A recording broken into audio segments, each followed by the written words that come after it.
നമസ്കാരം കൂട്ടുകാരെ. ഇന്ന് നമ്മൾ വർക്ക് നമ്മുടെ ടൈലൊക്കെ ഫിക്സ് ചെയ്തതിൻ്റെ ശേഷം ടൈലിന് സ്ക്രാച്ചോ കാര്യങ്ങളൊന്നും വരാതിരിക്കാൻ വേണ്ടിയിട്ടുള്ള പ്രൊട്ടക്ഷൻ ഷീറ്റ് ഇടലാണ് ഇന്ന് നമ്മളെ പരിപാടി. അപ്പോൾ അത് 6x4 ഒരു 2mm 3mm തിക്നെസ് ഉള്ളൊരു ഷീറ്റാണ് കേട്ടോ. ഇത് അത്യാവശ്യം കുഴപ്പമില്ലാത്ത ഷീറ്റാണ്. മറ്റ് ഷീറ്റൊക്കെ ഇട്ടാൽ നമ്മൾ ഇട്ട് കഴിഞ്ഞാൽ തന്നെ ഇങ്ങനെ ഇളകി കളിക്കുന്ന പ്രശ്നങ്ങളൊക്കെ വരും. അതിനെക്കാട്ടും നല്ല ഇങ്ങനത്തെ 6x4 ഇതുപോലുള്ള ഷീറ്റ് ഇടുന്നതാണ് ഈ ടൈലിന് ഏറ്റവും നല്ലത്.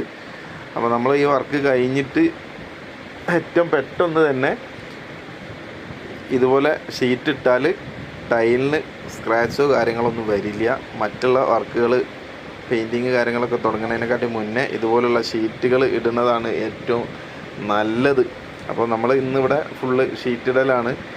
അതുപോലെ കോണി കാര്യങ്ങളൊക്കെ നമ്മൾ 45 അടിച്ച് വെച്ച് അതൊക്കെ നമ്മൾ പാക്ക് ചെയ്യാനുള്ളതാണ്. ഈ 6x4 ഷീറ്റ് കട്ട് ചെയ്തിട്ട് എന്തായാലും ഇന്നത്തെ വർക്ക് ഇതായിരുന്നു.